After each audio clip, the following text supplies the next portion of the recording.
everybody. Welcome to the Delicately Wild podcast.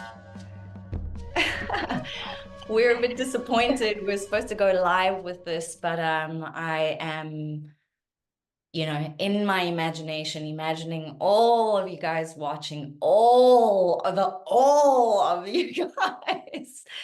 And obviously, if you are watching this and you have any questions, we do want to do we probably know there's time for a second follow-up. But for now, I want to introduce my dearest, beloved sister and dragon, Sanga. Welcome to Delicately Wild. However, today we are actually flipping the script a bit, and Sanga is actually going to be interviewing me. So we haven't pre-prepared this. She is a mama, and those of you that are mamas and in families know how busy life can be. So we really are just going to be rolling with the punches here and seeing where this conversation ends up. And again, hopefully on our second one, because we do believe there will be a second one that kind of just moves into a beautiful, cohesive flow of conversation, high level and heart-centered conversation. If you do have questions that you want answered with regards to my reality construct, Sanga's, or anything other, please feel free, and we will try get the live going through Zoom for the next one. So for now, I present Sanga into the space. Grab your cups of coffee or your tea, maybe your herbal tea, and enjoy your time with us. Let's see where this goes. Welcome, Sister Sanga. It's good to see you. Thank you. Awesome. Thank you so much, B. It's so interesting. I haven't done anything like this before, and just to kind of come in and edit with so much freedom and spaciousness and just allowing, for whatever emerges to emerge, it's just incredibly exciting. So here we go. Here we go. And it's just to let everybody know, it's quite a difficult space for me because, I'm used to doing the interviews, and I'm used to like holding the space and being behind the wheel actually, and driving the conversation. So I'm going to take a step back. I've been doing this in the AZURITE Temple as well. Well, not much, but the last one. And it was a very empowering feeling to step back and allow everybody else to do their thing. So here's me stepping back. What questions do you have? Wow. Okay. Or conversation? Yeah. I think I'm gonna start with what brings us together. Okay, and that's just what's come up for me. And you're a dragon. I met you in dragon space, and I was initiated through the work that you do by dragons. And I'm imagining someone listening to this and kind of hearing you introduce me as a dragon sister. They're just like, well, what's going on? What are these guys talking about? And maybe the ones that do know about dragon energy might want to kind of understand how that connects us and how we are living in it, through it, with it, whatever. So my question to you is, what does it mean to be a dragon? What does it mean to be a dragon? I feel like Yeah. I kind of spoke to this in one of my recent videos and saying, exactly that. What does it mean? And to be honest, I feel like it's to be God. And You went there. You went this I straight went. away. I went there. Yeah, and it's hard. Well, I said it quite easily, but it's not an easy thing for me to say because I recognize that I'm using that word a lot lately within reference to myself as well as my experience, as well as that which I'm encouraging people to view themselves as. But it's not easy for me because we have within the one, we have everything. We have light, dark, good, and evil. And it kind of feels like there's two gods that exist, right? And all of us feel like it's one almighty Father, but there's one from my perspective. And please, also everybody listening, I can only answer from my experience, my thought construct, my consciousness, and my perspective. So from my perspective, it's like we've got these two, and I grew up in the one, as in Catholic Church, you know, speaking to this Father God, the man in the sky. Then I disconnected from it, not because anything happened, just as a natural you know, a natural deviation along my soul path and my journey and my mission. And then now coming back to God, and these two concepts being completely different things, and yet they simultaneously exist in the world. And now I'm understanding what it means to be in your, vibrating as your God self. And really, we can also say the dragon energy is creator, which of course again is God. Yeah. I also think another beautiful answer for that is to be human. What is the dragon is to also be an exceptional and exquisite human being. So in short, those are my three answers. And of course, that last one is like, wow, we're bringing in God and we're bringing in the human. And a lot of people would maybe roll their eyes and be disgusted at that. But I'm saying they're the same thing, like the exceptional capability we have to be innocent and mystical and adventurous and grand creators. So that was your introduction Beautiful. question. That's my introduction answer. Yeah. Well, I mean, we've kind of pitched it at a point, at a level, and so I guess from there we just kind of keep going on that trajectory. And well, I've been thinking a lot about what it means to embody dragon energy. And you know, for me, I'm very much about embodied ascension. This word ascension is a challenging word for me, because it kind of implies that everything is upward. And I think it kind of sometimes confuses what's actually happening, because it feels like for me it's internal, it's wide, it's down, it's all over, it's you know, all around. But I'll use that word, is that embodied ascension. And so embodying dragon energy, and in my thinking and feeling and experiencing around it, I landed with two words: harmony and sovereignty. For me, that's what dragon energy is. It's this combination, this marrying of harmony and sovereignty. And so I call it harmonic sovereignty. And this is my invitation to myself to become harmonic, harmonious being, but also to be sovereign. This has always been the challenge of my life. How do I be truly myself, but be truly connected and in sync with all that is good and light, and maybe also dark and everything? So I wonder if you could comment on that perception or perspective of, I like the way there's a phrase you used earlier, this my reality construct. So I'm going to position this as my reality construct around what dragon energy is, and I'd be really curious to hear what you think of it. Mostly also because you know, at some level you are my mentor, and so it would be really interesting to hear what you think. Beautiful. So I think, you know, your harmony and sovereignty is perfectly positioned to speak to my, let's say sovereignty is this God aspect and the harmony is the human aspect. So I used God and human, we've got sovereignty and harmony.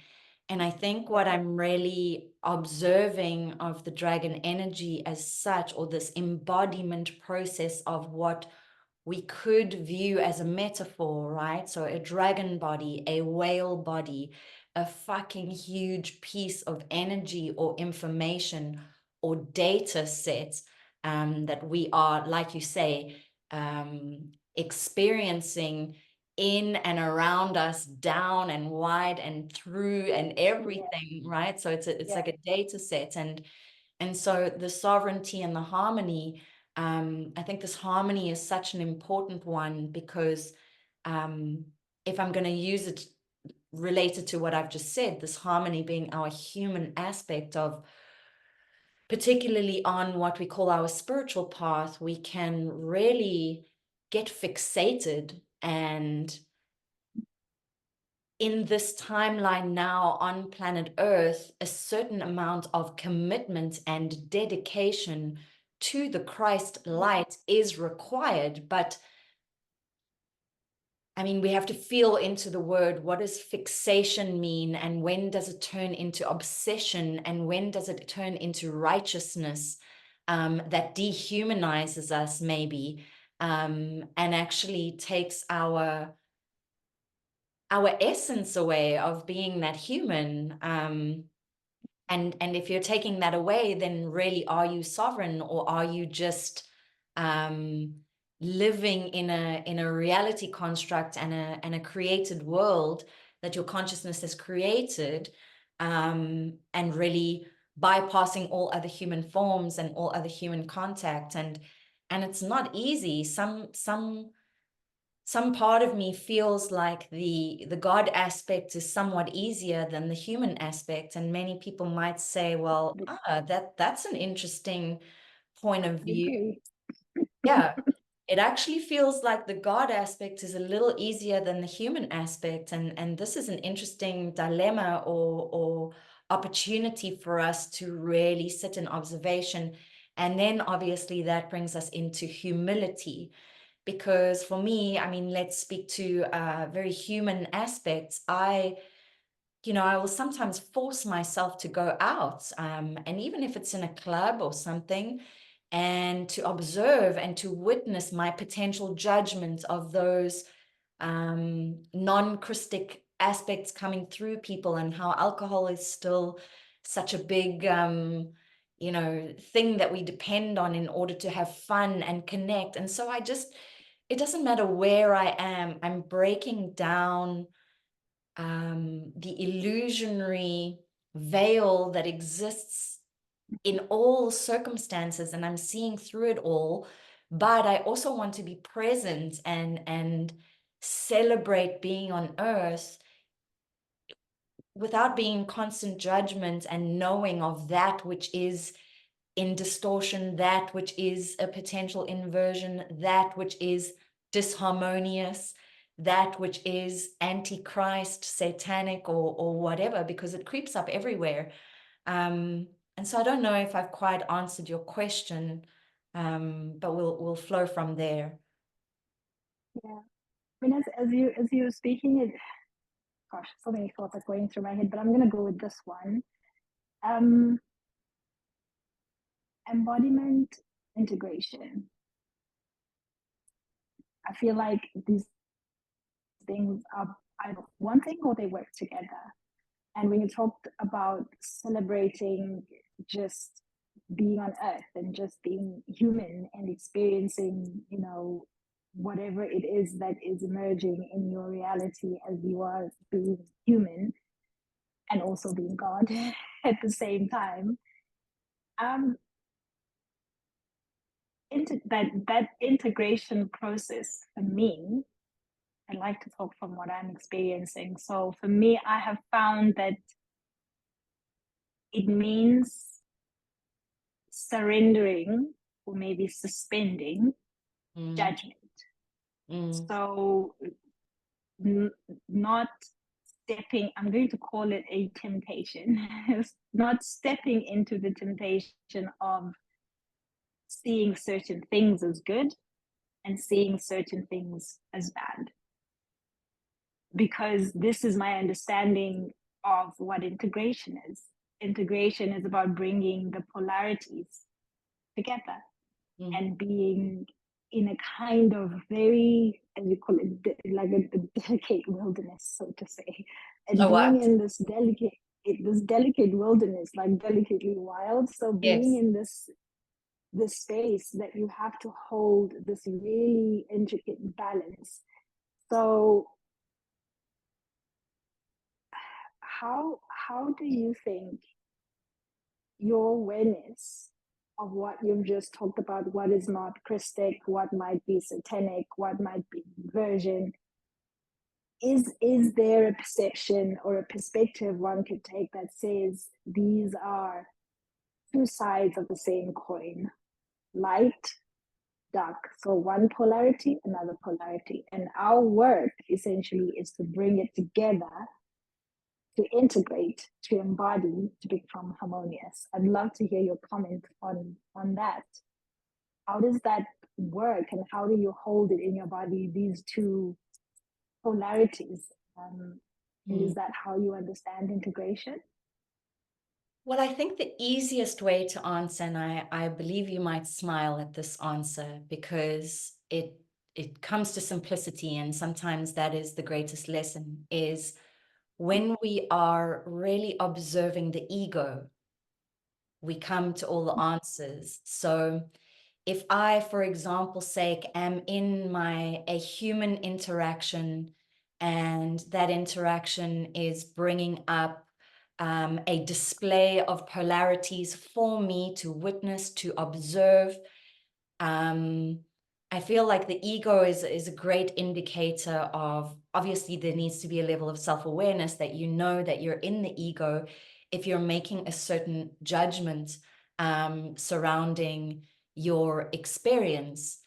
And once the ego has been observed and dealt with, or at least witnessed, and you go, oh, okay, I'm in my ego here, we then come into going, okay, well, this is happening in this space. And then I kind of break things down into frequencies and say, okay, cool, well, the overall overriding frequency here, let's take a club for example's sake, or a jol, those of you that are South African, we know it's a jol, right? So let's say we're in a party space, and we say, okay, the overriding frequency here could be viewed as celebration, but it also could be viewed as dissociation. So all is existing at one point in time, and it is all going to ride on the perspective of, who is observing, and through what tin glasses or rosy glasses am I observing the situation. And this brings us into, well, I could say, okay, yes, this was a frequency of celebration. And yes, there were these anti-Christic activities occurring, but in general, it was this. And I could go to bed and feel good about myself and say, you know what, I was part of, through the observation of my ego and the judgments, I came into center point, and I decided to be God in that party space, for example's sake, to be the channel of light. And this is what I often do, is I dance, and I dance wildly. I like to glitch the program. I like to glitch the Yeah. program where people may think I'm absolutely out of my mind, but actually I'm sober, I'm grounded, and I'm actually working, but I'm simultaneously having fun. So I'm not robbing myself of the experience, and I'm not creating a big victimizer story around my experience of, oh shit, now I need to protect and this and that, and oh, now I've got to go back to work. It's like I am enjoying being here, showing my light as an aspect. The flip side to that of what we spoke about, or what I mentioned, was, let's say the rosy glasses is seeing it as people celebrating, and the other set of glasses may see it as people dissociating. And so now we come home from the evening, and either way, whether it's celebration or dissociation, I come in and I decide, at the grocery store, at the party, at the whatever, on the bus, I love doing this on public transport as well. I love laughing my head off. I love it, love it, love it. And just glitching the mesh, you know, Yeah. and then when you come home, it's that part of asking, okay, now what is true? So we both have what is. What is, we have an essence of celebration. What is maybe an essence of dissociation. Now, what is true? And when you ask that, you'll always come to the self, and the true aspect will begin an inner inquiry where you're like, was me partaking in that activity for the highest timeline? Was I creating a story? Was it true that I was there shining my light, or was me shining my light an opportunity for me to be in my ego and dark mother? You know, and so we begin to break down and break down and break down. However, we can break down to the nth degree and get so hung up on the details and the analysis that we move into paralysis, and then we don't go out and we don't do these human things. And this is the washing machine experience, you know, where it's just like, and this is where the word harmony comes in, is because harmony for me is that word of balance, you know, of like, man, if 95% of your reality is this God aspect and the spiritual work, well, best you go into your brothers and sisters and experience what is happening on the ground as your truth, you know, and just be there. So I guess the mental constructs can really take over, and that's a beautiful way to come into, you know, your truth, like observation, deep observation. But it also can be debilitating, where you just drive yourself crazy, you know, and that is not integration, or it is part of the integration. But yeah, I think, you know, we've got to be kind. We've got to be kind on ourselves. And I think spiritual people beat themselves up a lot. And we can say, well, we have reason to, because we're in a war zone. It's a war on consciousness, and we're at the end times, and we're at this galactic cycle where, you know, it's, you go through this portal and you reach liberation, or you stay in entrapment. Like, fuck, I don't know. But all I know is I can do my best. That's it. Yeah. You know, that's it. So it's intense. And again, I have no idea if I properly answered your question in any way, shape, or form. Saying the examples that you made about being in a club, for example. I mean, I was in that space about a week ago, when I was hosting a friend, Dom, who's here, and so It's that was the hard work. question.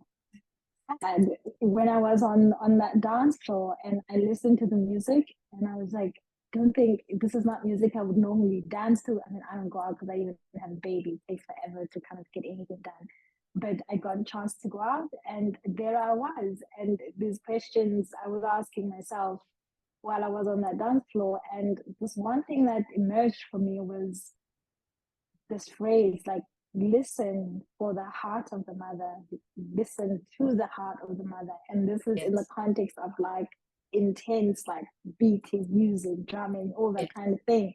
And I'm standing there moving and I'm listening, and I dropped out, like I felt the dropping out of the physical space and then into experiencing something slightly different from what was actually physically happening. Yes.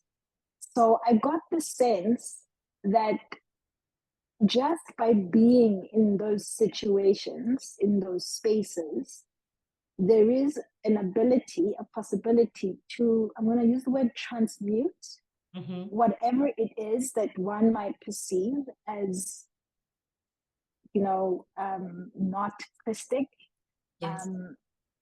into that, because you come with those, rose-colored glasses or whatever you want to call them that you have about your perspective and your reality. So by being there with that disposition, you turn it, you transmute it into Yes. that which you are.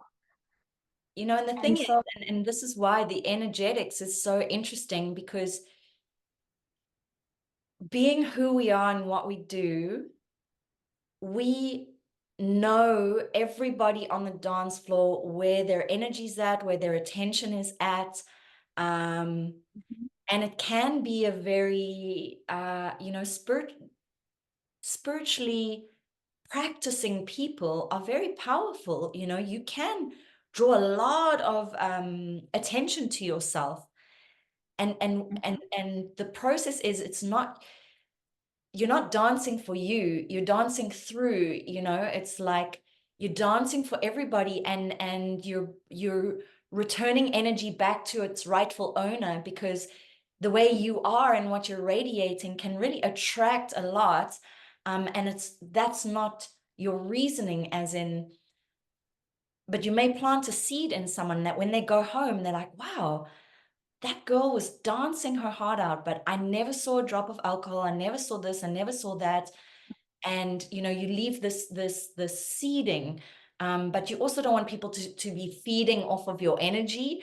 So it's a very great, it's great energy work. It's a great energy work experience, actually. And that's maybe sometimes what I do. And, you know, I'm like, right, I can sit here with my candles and my sanctuary and my crystals and my thing. you could just get out there. Yes. Yeah. Yeah. So do you ever find that you get a sense, I mean, with the mindfulness or the awareness that, I don't know, we're in a war zone, or we're in a transition period, or there's all of these portals for all of these energies? Do you ever get the sense that there is an us and them story happening? So us who are spiritual and them who are whatever, distortions of some sort. Mm. Um, and how do you kind of engage with that dynamic of, there's us who are doing this, but then there is them who are possibly doing a different thing? That's really interesting, because today I was thinking about a situation where I thought, let me take like a group of people. Let's say it's like a little gang of Krystic light workers, right? And we have 5 of us, right? But these are like strong warriors of light. Our pillars are strong. There's no nonsense. We have, you know, commanded our space. There's connection to the guardian host families as such, our original 12 tribes, etc., etc. And this little gang is sitting in front of the polar opposite in strength. Let's say Bill Gates, Anthony Fauci, and you know, the WEF, whatever, right? So we've got the 2 agendas, right? So the one agenda is sovereignty, and the other one is satanic. Okay, so, and I was sitting there thinking like, okay, right, so what happens in this situation? And if we break down all the names and we just go to energy, you've got 2 very big energetic fields, right? 2 very big energetic fields. And there was a part of me that was like,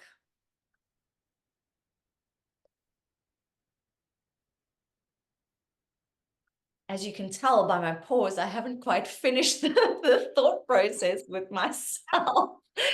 But I thought to myself, it's like, it's so polar opposite that I don't know if there is space for rehabilitation and fusion. Because let's say, for example, say the Krystic crew would come in and be like, right, you guys are a bunch of motherfuckers, but we love you. There is a moment now where we can choose a timeline of rehabilitation, bringing you back to source, okay? Or you can head into another timeline experience and continue this, you know, this whatever, you can continue this. But again, you've got you know, it's not like you're speaking to school children here. You've got two like massive, massive thought constructs presenting as reality constructs, which present as timelines, which present as creation opportunity. And to be honest, there was a part of me that was like, well, fuck, I don't actually know how that ends, quote unquote. And I came to the conclusion that maybe is not what you want to hear, but that it just is. And that those two opposing force fields of energy might just always be. I'll put a pause there, right? So there was that thought process going on. There was another going, I don't know when the last time was that this time matrix and this planet experienced unity consciousness, and what that actually looks like, and what we begin to create as God created beings within unity without having the drive of polarity being an extremely efficient mechanism for us to increase our levels of consciousness. So, you know, I mean, let's be honest, if the 2020 timeline didn't happen, I can speak for myself that I feel very much that my consciousness would still be in somewhat of a psycho-spiritual story, a creation story that is comfortable and driven by an intellect from the soul or the higher soul or the monadic aspect of myself, but not quite having it come to the realness of it, you know. And so, you know, this speaks to, I guess, many existential conversations and theories of like, do we need that polarity to keep driving us into further evolutionary states for us to actually meet God? Does it need to get that intense from a polarity perspective? And quite frankly, I think the answer is yes in the now moment, because that is what we are experiencing, right? Question mark. It is happening. It is complete polarity. And there are parts of me that, and this is where the God aspect is so scary and simultaneously powerful, and also where you drop onto your knees in absolute humility, because how much light work or grid work or shadow work is being done on the planet for that amount of work in the quantum field to be exposing the shadow at the levels that are coming out now. And so there is this undeniable link towards them both, you know? Yeah. And this is what it means to be creator. It's like, we can say that the war and the suffering that we are experiencing on the planet now is very much part of a program, a mind control program, where people were not, and I believe this to be very true, and people are still not in recognition of the manipulation that is at play with their nervous systems and their consciousness. So we can say war, suffering, and these very dark aspects on this planet are from that. But there is also this play of knowing that those of us that know about what's happening and that are in sovereign union with our consciousness through the Krystic, you know, through the Krystic teams and that which is Krystic, our values, we too are creating that because of the light that we're bringing in. And it's just an evolutionary process. I don't know where it all ends, and I don't know.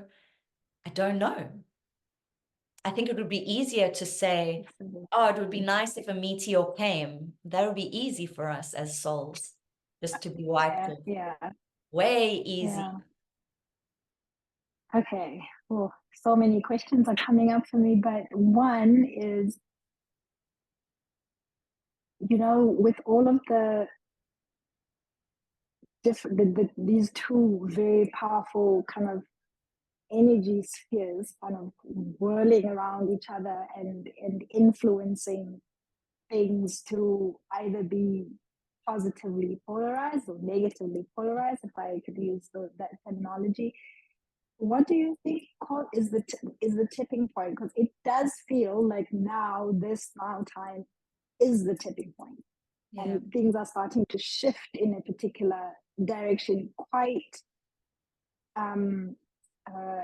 in a way that you really can feel quite tangibly. Yes, quite tangibly. So if there is these two kind of equal energies moving and influencing things, clearly there is a kind of tipping point. And is that a matter of a numbers game? So X number of souls versus X number of souls, and therefore it tips one way? Or is there another more subtle, I guess, measure, if we could call that, like it's another subtle measure that determines the shift? What do you think about that? I think the first question I'd ask is, what is on the other side of the shift from your perspective? Yeah. What does that mean in order for me to answer? I mean, I get what you're saying, but let's just I think because the shift could be, the shift may be a sixth cataclysmic event. The shift could be, like I say, a meteor coming and crashing into the planet. The shift could be tidal waves coming and wiping out continents, or who knows, it would be a very natural shift. But so I think I first ask that question, because are we, is the shift looking for peace and resolution, or is it looking for further classroom experiences in this earth school? I don't know.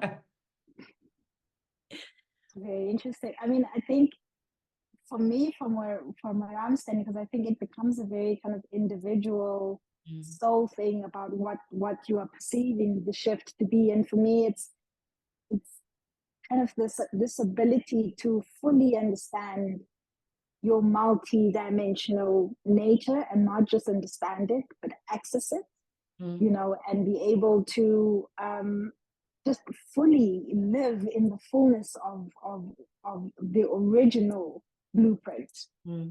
So if that's the shift that's happening, and that's the agenda on this side that I'm playing on, then, and the agenda on the outside is about controlling and limiting and creating a perception of being small and human and disempowered, small in being human and disempowered. So that's the other side of it.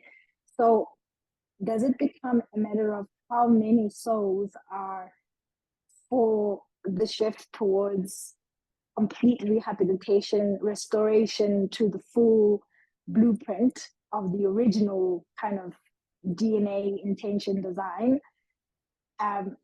Is it about just the number of people that are in that, or is there a bigger intent from source? It's just a matter of like, the source is, this is the time, this is the season, this is the timeline, and that all the other timelines will always still exist for all souls who choose whichever way we go. But as an individual soul, or as a group, you can just simply step into a timeline of complete rehabilitation that always exists. Fuck. You went there. I know. I wonder, I mean, as you're talking, it's just coming up about what makes this happen. And is it really about, the collective moving in a particular direction, and therefore we have more people on one side versus the other, and therefore it tips over to that side? Or is it just that these timelines just, they flow and they're always there? Yeah. And through your evolution, you just simply step into Yeah. I the feel like, timeline. again, I mean, to simplify, is to say everything is energy.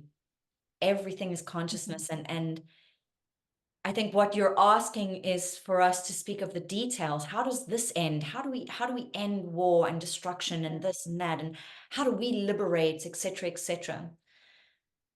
But sometimes it's too much. It's too much information to want to know how the story, what are the words on the page of this chapter, instead of knowing that all of the words are just energy.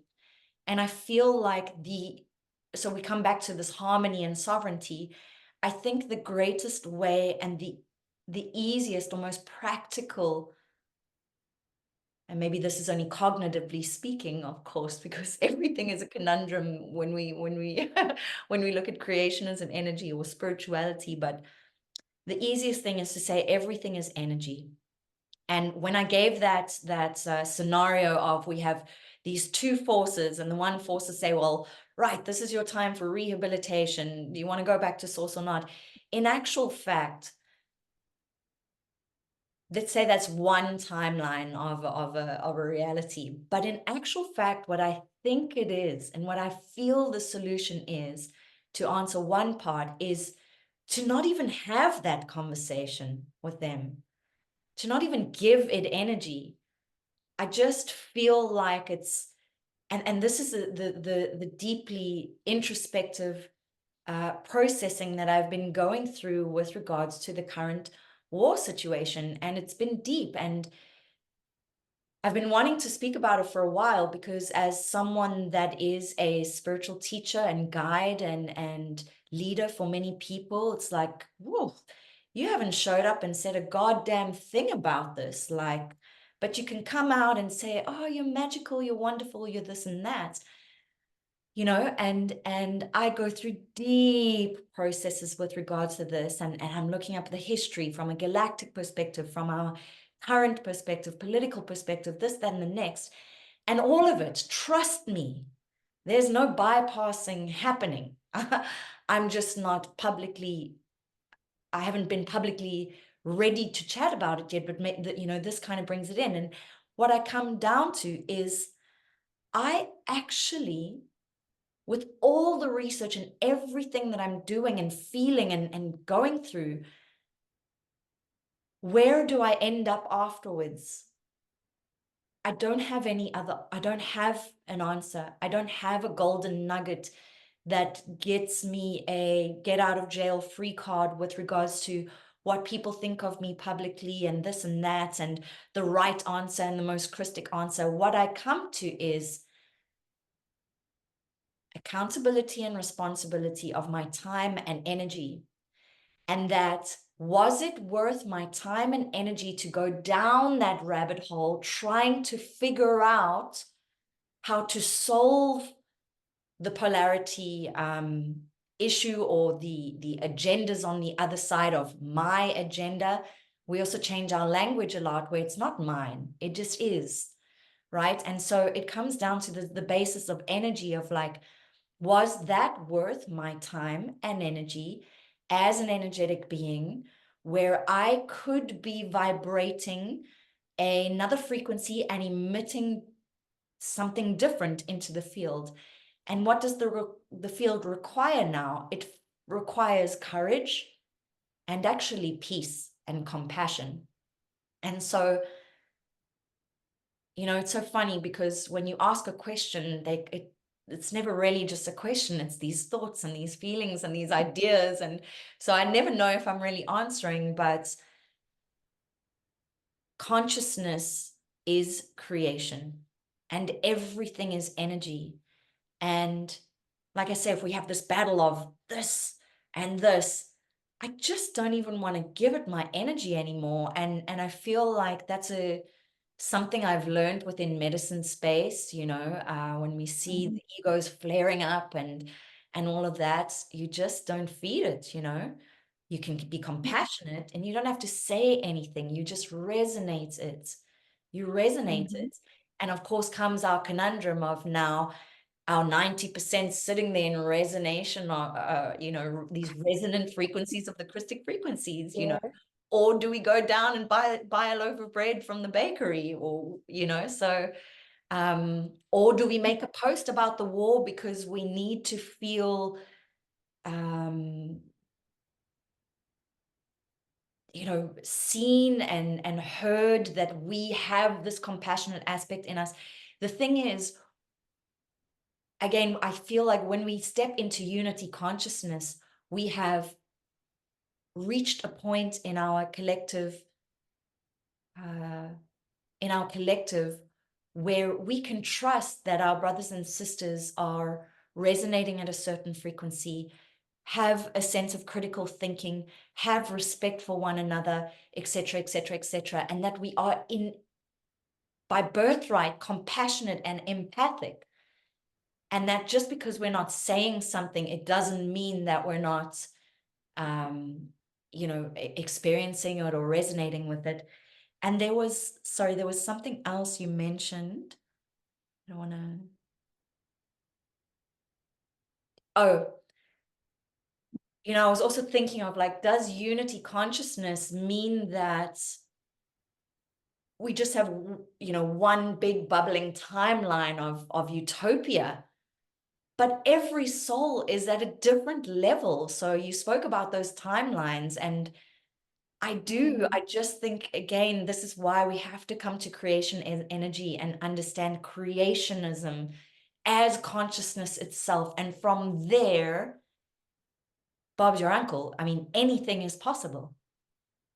Anything is possible for any one human individualized consciousness at any point in time within their station of identity in this time matrix. So, you know, what does a utopia unity consciousness timeline look like, and how many of us are on it? I don't know. I don't. Right. And again, I always say this to my viewers, particularly when I'm in live talks.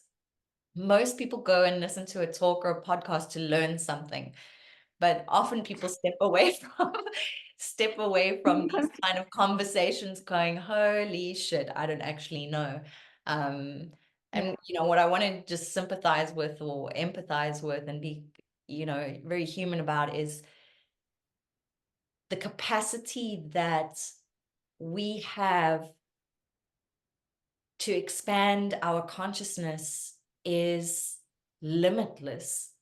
You know, it's limitless, and therefore creation is limitless. And you know, so we say, for example's sake, we're in this this timeline window space of this ascension gap. Now we've got to dive into the gap now, or we're screwed for another 260,000 million whatever eons or whatever it is, right? I'm exaggerating, of course, everybody, but you know, we've got this gap. But that information was given 950 billion years ago through the CDT plate translations. But if consciousness is consciousness and consciousness is pure creation, then who's to say we can't create another gap?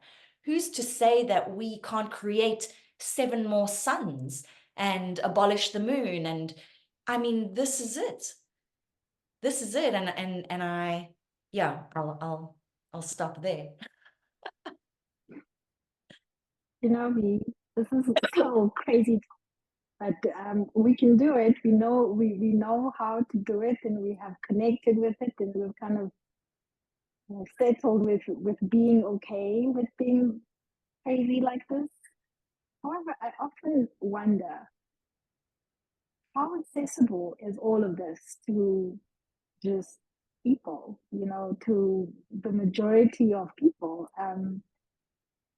I find just this conversation that I'm having with you now, I probably have 2 other people that I can have this conversation with without being written off as a lunatic.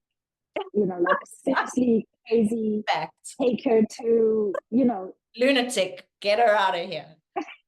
Right.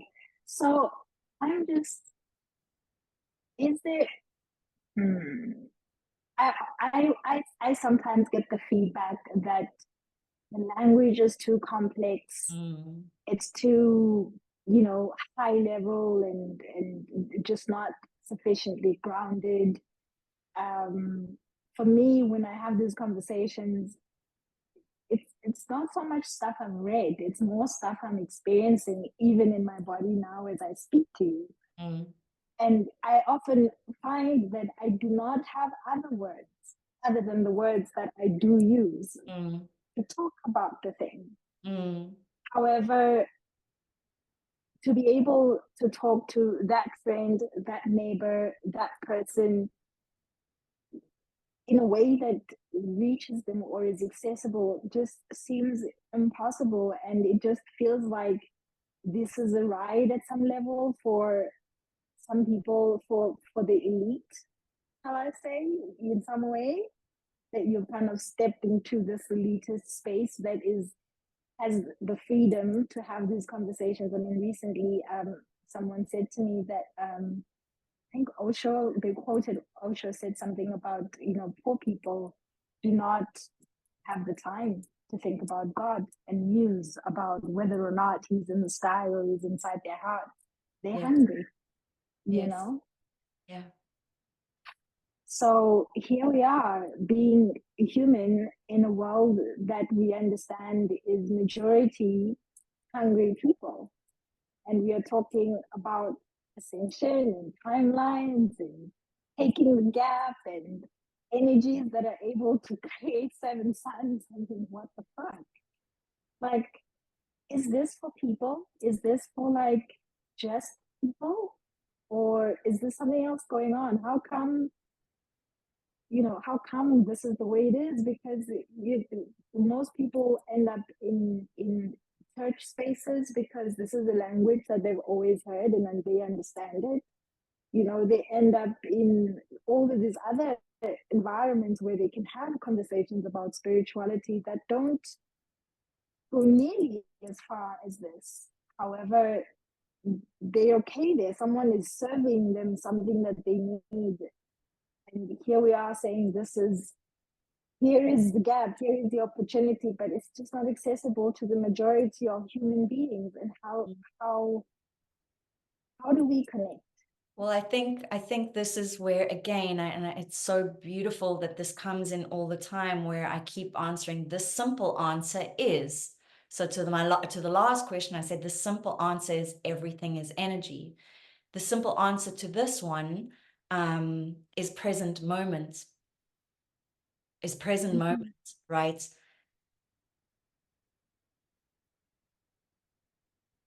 We can get lost in the stories and the language, and this is the thing, you know, based on your first question, I said we can very easily lose our humanity when you are flying and playing with aspects of your consciousness at a level of this conversation. You can lose your humanity, and simultaneously that's the most impossible thing to do because you're connected to everything, right? And you know that you wouldn't be having this conversation if you weren't connected to everything. But I think present moments, you know, and I've said it before in this particular interview, which it's just slipped my mind, but yeah, present moments and gratitude and humility, you know, and doing the best you can on that day, because I don't know, we don't know. And if again we take consciousness as a concept, you know, and let's say God is consciousness, I mean the probabilities that stem from that genesis point is just unfathomable.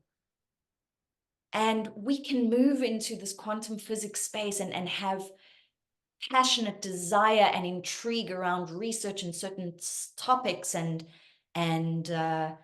you know, exiting out or in or through or da, da, da, you know, just making ourselves safe. But like you say, we have our human family that are mostly hungry. And I think the language is love, the language is kindness, you know. And again, speaking to consciousness, how do people, or I'll speak for myself, like how I've observed, how do I create in my reality? I'm very aware of the fact that I'm a creator.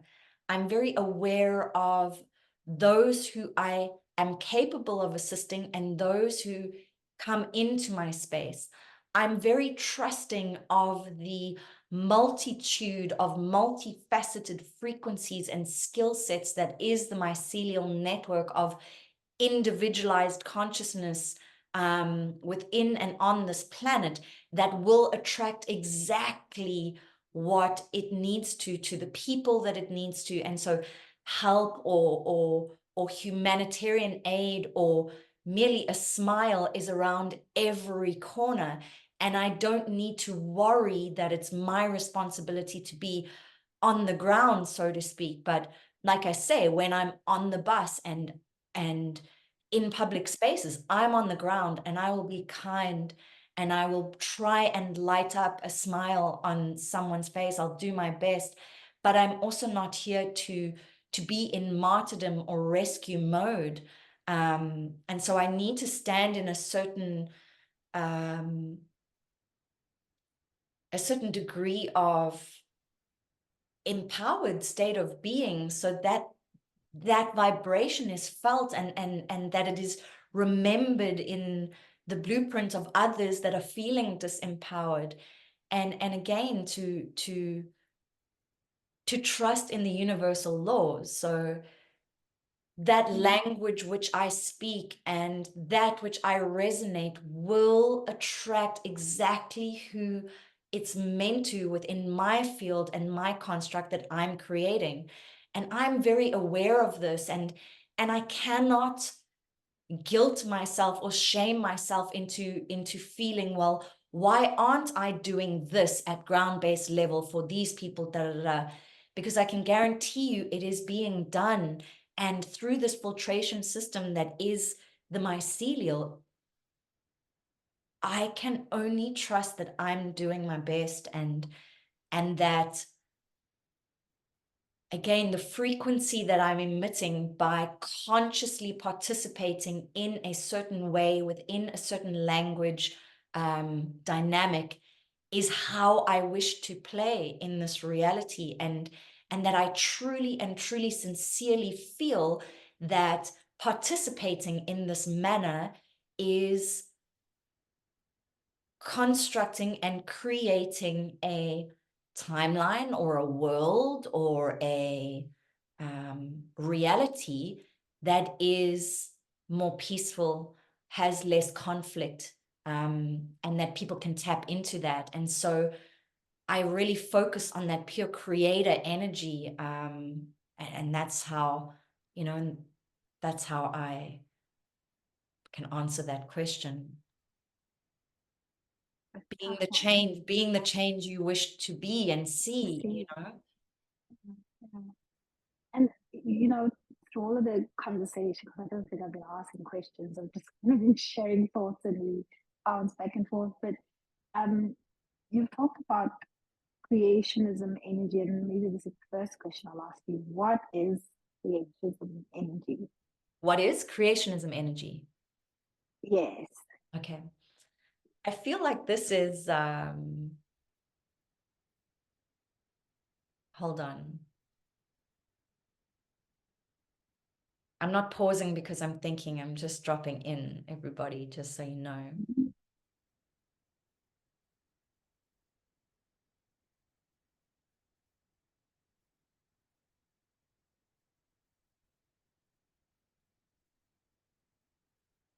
I feel like creationism energy is when you play with yourself as an instrument, when you become the paintbrush or the drum or the guitar or the song or the voice or the poem. And in order to do that, because creations are being made at any point in time. If we send a fax, we're sending a creation request, to someone. But I think the answer is also, it is the child, and it is innocence, and it is purity.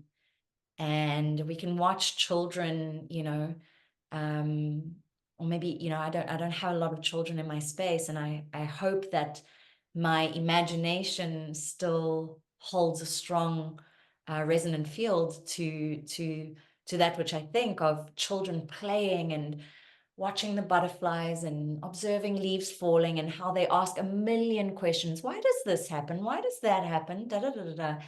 And maybe creationism energy is listening. And what it provides is an opportunity to be authentic. And that's what I love about it. So along with this the inner child, the essence of the inner child, an inner sense, this inner sense of listening to become the instrument for a creation. I think that's what creationism energy is. And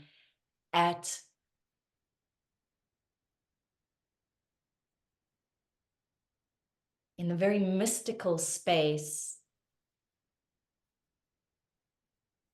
and let's say the very theosophical and spiritual, if you want to give it that, and philosophical space, it's like, what does your heart desire?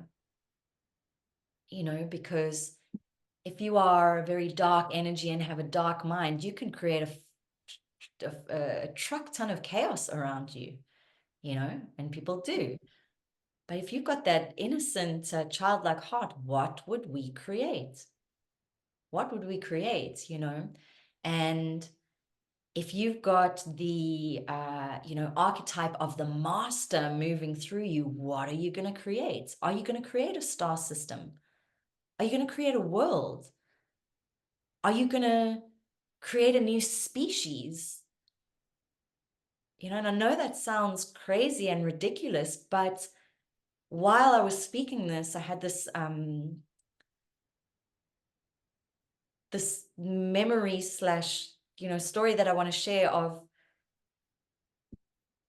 the mysticism that encompasses my life. And by mysticism, I simply mean, the use of the word calling myself a dragon, for example's sake, right?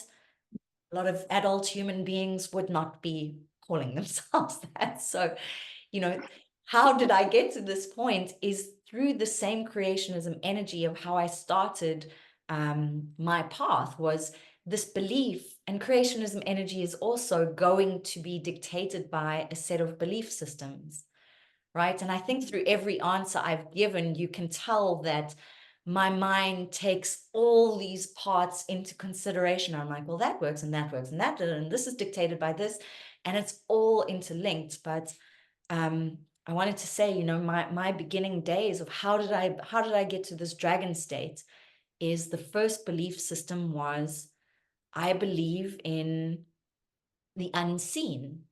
I believe in the unseen world, right? This was many years ago when I'm a young teenager, 11, 12. I believe in an unseen world. I'll give a brief synopsis. I believe in an unseen world. Great. I start playing with psychedelics. I totally believe in an unseen world now. I can feel energies. Wow.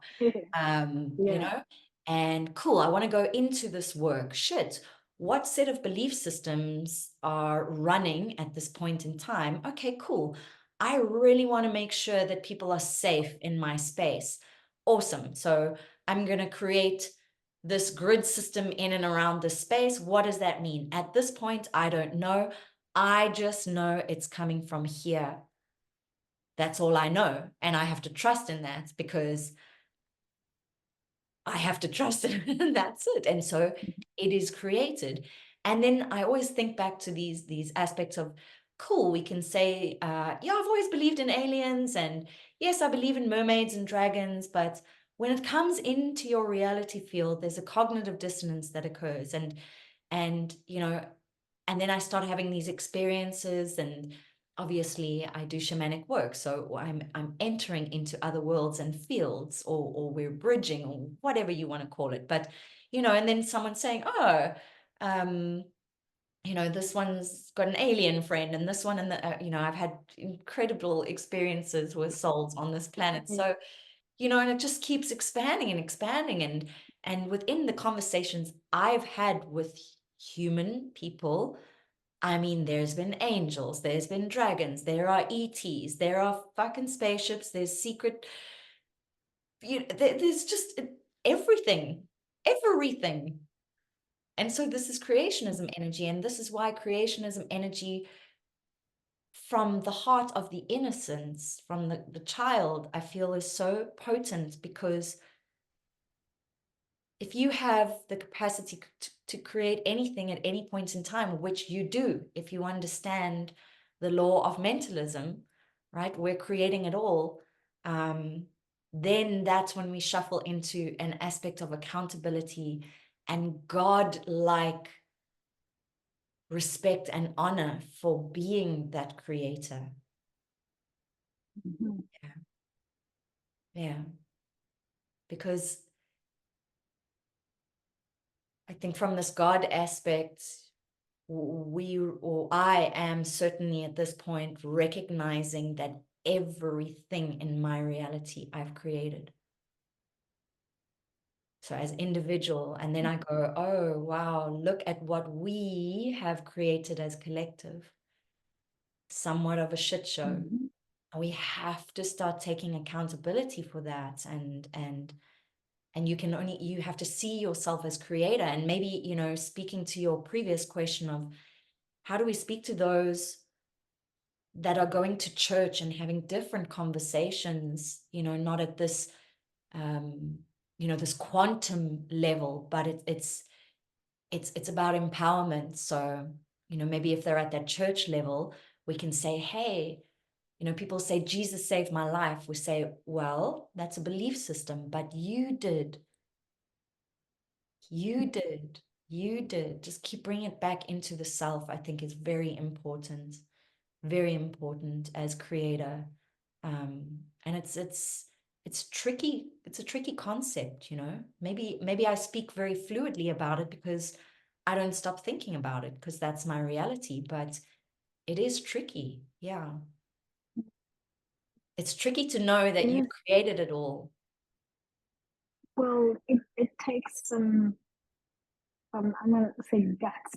It takes some real balls to be like, yeah, I'm gonna step into that. I think a lot of us prefer not to be responsible for what's happening in our lives, and it is much easier to believe that someone else makes it the way that it is, and that if they only could change, then things could change, you know. Yes. So what you're Wishful. talking about is very, it's empowering and also very frightening, and it is, you are saying it, you know, it's, I don't know if we're at the end of our conversation, but it's become a very personal message, I guess, for me, because that energy of kind of not really being fully convinced, or at least fully stepping into, I take full responsibility, Yeah. you know, has been this dance, you know, for me. And it's like in just a moment, I understand what's happening and why it's happening, and what the invitation really is.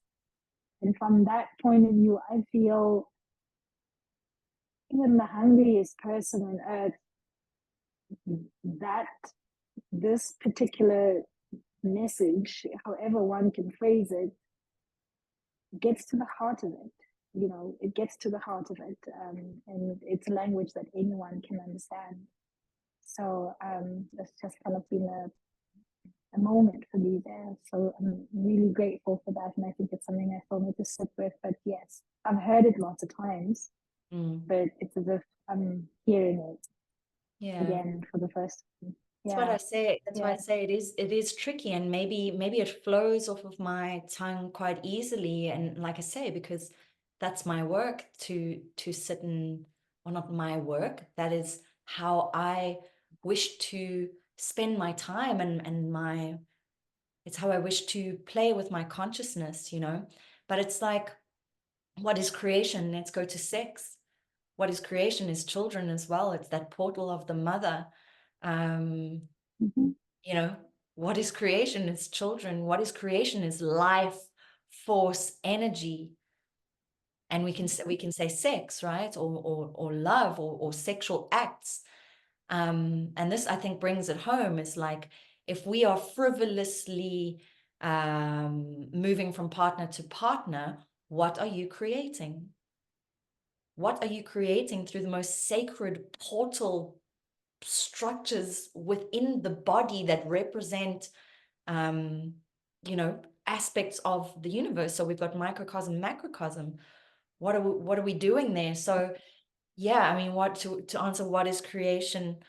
I think I really like that aspect of the child, of going, just come into the innocence of the child and start from there. Start from there, because I feel that brings a grounded element, because of course creation is power as well, right? So now we come to that aspect of our two teams here. They're also incredible creators. They've become demigods and gods, you know. We have a new set of gods in our creation. So it's no longer Anubis and Akhenaten and Isis and you know, all of these archetypes. We've got our Mark Zuckerberg and Elon Musk and Bill Gates, and they have become gods. And so again, this is why, you know, it's so interesting. I try label myself at every point where I'm like, am I even a spiritual teacher? I know I'm a medicine woman, but that aside, outside of ceremony space, am I a spiritual teacher, or am I just a researcher? I really like that one. I like to research. Am I the creator? Right? So yes, I know that to be true. Am I just the observer? You know, am I, oh my God, am I just a philosopher? And I've given myself this spiritual label, like, because I don't know shit. Like, am I a quantum physicist all of a sudden? Like, you know, or am I just a teacher? Am I a healer? Jesus. And then, and I think we had this conversation in Austria. There's like so many things that we know we are. And this is the one. This is like, I am God, because I know I'm all of these things. Now, how do I present what is creation? And I said authenticity. It's knowing that you're all of these things, but coming to the harmony and sovereignty and the balance in the center point, that when you are presenting, you can tell that that presentation embodies all of those aspects of the researcher, the spiritualist, the this, the that, the medicine woman, the shaman, the philosopher, the poet, the mathematician, the all of it. But ultimately, what is presenting is Brigitte and Sanga in truth, in this moment in time, in simplicity and absolute ineffable complexity. You know, Ineffable complexity indeed. but I think Yeah. you know, I do want to definitely maybe end off where we began, and that's, I don't want to leave people with this feeling of hopelessness, of always being two sides, when I've spoken about unity consciousness. And I don't think I've mentioned the Trinity enough. I know that I know it through my words, but maybe it's not been clear. But how do we balance things out? When does it end? Is there a certain percentage that is required? And all of this is, I feel once we connect with that God energy, but as empowered, not disempowered. So a lot of religious people will be like, Jesus, you can't. And as I'm saying, like, you can't be blasphemous, you can't. I'm like, Jesus, you can't do that. In many religions, it's like you would not dare to call yourself God. There's no way that you do that. You don't do that. And this is why we started at the beginning of saying, let's say, for the sake of this conversation, we've got two God ideologies, right? I've done this one through being at Catholic school, and now I'm doing this one. I've integrated this one into this one, the all being one. And we've spoken to many polarity experiences, and we've spoken about these polarity experiences pushing us into our evolutionary process. But what I want to say is, it just is. And I do feel this like monotheistic viewpoint of the one is very helpful for me. And all that it does is step me deeper into responsibility and accountability, understanding the universal laws hold the structure of it all. And that's how I guide myself, knowing that there's a set of consequences, there's a set of laws, there's the laws of polarity, the law of vibration, the law of gender. It all is, and it just is. And I don't know if that's a cop out of a thought process, but to get to that, I do believe that to hold that energy is really powerful and not egotistical, Yeah. So I am that which includes everything and excludes nothing. Correct. This is a code that I got this is a code that came through for me when I was processing these very thoughts around the polarity and where is the balance, where is the Christ child, and what does that mean, between the two polarities, masculine, feminine energy, and all of these different things. And it often feels like there is that. And I think for me, I felt that it's necessary for the play, for the game, for the engagement that is happening. But in truth, we are one. It's Yes. just one. There is only one. It's that which includes everything and excludes nothing. Yeah. And that's what I am. And I am as we are. Yes. And that's how it is. Yeah. Mm. It's like I was thinking about death today, as people do, All but the time. I was thinking of, those great spiritual masters that I know that are on this plane that I work with, and I thought, okay, well, they die. Let's say a person dies, this great spiritual master that is creating a lot of shift of consciousness on earth and on the planet. And then what? Mm. Well, at that moment, those of us that are still breathing carry on. Those that are still hungry on the streets carry on. Those that are still bombing carry on. Politicians still carry on.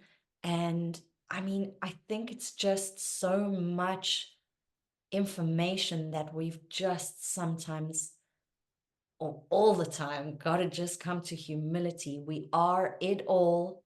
We are grateful for it all. We understand our power, and because of that understanding, we choose consciously through Christic values to experience joy, peace, unity, comfort, and within our humility, we know we can't take everybody with us, and we cannot continue to carry shame and guilt. We are experiencing the fall from God, and it's interesting because if I think of it as a timeline or a circle, it's like the fall from grace and God is this exact moment that we're experiencing now that reconnects us to grace and God. It's like this, we've come full circle, and it's not the first time. It's not the first time. You know, I don't know if you're experiencing it, but I'm sure you are. But our relationship with time within the clock, right? It's like I've been having this very interesting experience of trying to, I feel like I'm in the war. Let's say this war that's happening now, Israel-Palestine, for example's sake. I feel like I'm in the war, and I don't know, or I'm in observation of that being present because I'm so empathic and connected? Or is it a memory of having been through so many war timelines through our time matrix? I believe both of those to be true, so I would tick both of those. And is it a holographic insert of artificial intelligence that is being pushed into my consciousness to subvert me and my attention and energies away from God, which many, whether you are religious or spiritual, would say, why has God created all this suffering, you know? And so again, we then observe victim victimize, and it's like, no, I cannot play this game, and I cannot sit in this frequency of war anymore. I can't. I have to shift the frequency. And it's interesting because one of the reasons that I didn't ever do Twasa was because I refused, if I understood energetics or energy simply, and this was in the beginning, right? It's simply, everything is energy. We've got frequencies running, and I'm here to vibrate at the opposing frequency to destructive frequency. Why am I going to go into Twasa and suffer for 1 year or however long Twasa takes? I'm happy to go into Twasa and learn without the suffering. But because of how the structure is, the law of structure around that particular initiation process within South Africa, for those of you that are watching, this is a South African medicine woman path or medicine person path. I was like, no, I refuse. I refuse to add that frequency in.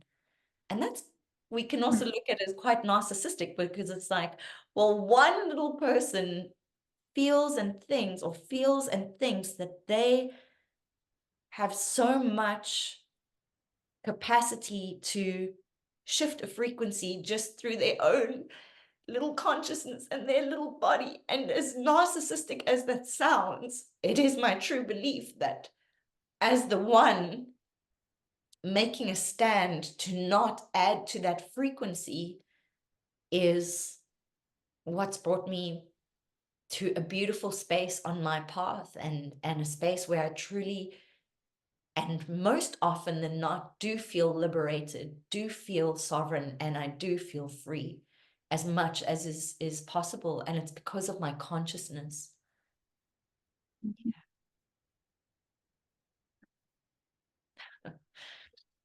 We went deep. We went there. It did. I could still go on for longer because there's more things I'd like to talk about, but I'm gonna hear from you which way we go. Yeah, I think it's a good closing point. And like we said, I think we can do this often. Please, guys, if you have, there's a lot of content there. And, you know, as we come into a closing of this,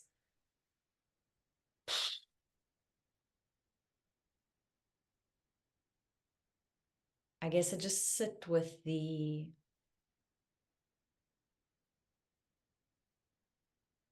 aspect of creation.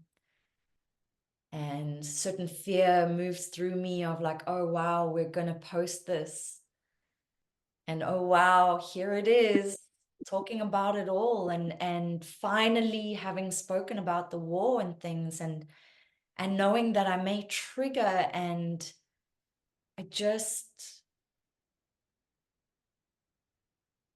mean, how do we be there for each other? How do we show up, and how do we still remain just human, knowing that we all have thoughts, and we're all moving through the unraveling of something to learn, Sure.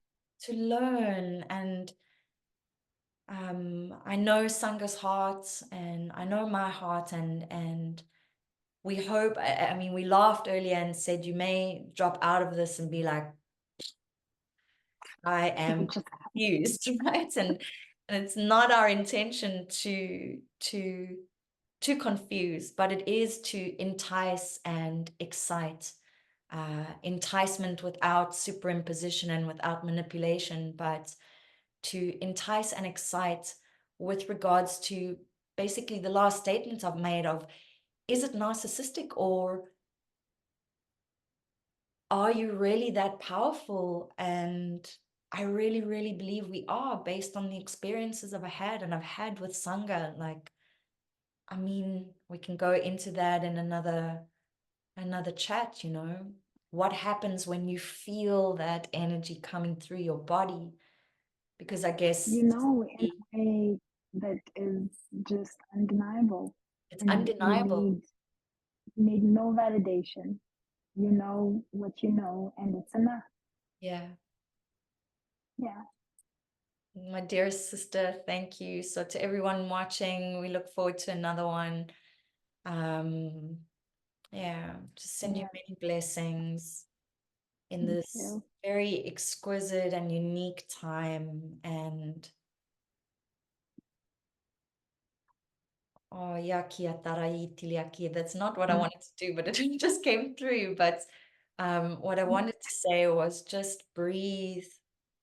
You know, I think the simplest spiritual gift and instruction you can ever receive is breathe and feel your nervous system. That's it. That's your mastery teaching. You know, let your mind and your consciousness play and create responsibly from a nice, beautiful, and strong, calm nervous system. Yeah. I love it. Create responsibly. Create I love it. responsibly. Yeah. Mhm. It's like teenage sex. Have sex responsibly, you know. Responsibly. Eat Deep. responsibly. Yeah. Be kind, Everything. guys. We love you so much. Thank you, Sanga. Yeah. Really enjoyed the chat, and yeah, we'll schedule the next one soon. Ciao, everybody. Thank you for joining us on Delicately Wild. Actually, before we go, I just wanted to chat about our LinkedIn project with Delicately Wild is called the AZURITE Temple. Our next temple space is going to be launching in April, and this is our new alchemical timeline, the new year, and it is time for initiation and purification in this timeline of April. This is a 7-month coaching container, and it has been absolutely beautiful. We have a social responsibility project that is linked in with this, and we're only in year 1. We're still completing the first Azurite temple. So we're looking to take in the initiates of the next one for our start in April. And we have a school that we want to build, as well as a temple space. And all the information is on the links below. So please, if those of you are on your path, some sort of calling, whether you're a healer or a philosopher or whatever. Again, I trust in the frequency. Just come in. You're welcome to have a call with me, or we'll do a Q&A as well. I'll do a live Q&A on Facebook, and we can ask all the questions. And essentially, this is how Delicately Wild was born, or came to be birthed. is that each and every member of the AZURITE Temple has an opportunity. You don't need to, you are sovereign, but you have the opportunity to come through an interview process on this show, Delicately Wild. So there'll be more information about that coming up soon. I'm really, really excited to do this. And as per my last video on Facebook, this might be the last the last AZURITE Temple, because I need to get my hands in the earth. I want to be building, and I don't want to be on technology forever. So yeah, I'm sending lots of love, everybody. Thank you again, my sister. I love you. Ciao.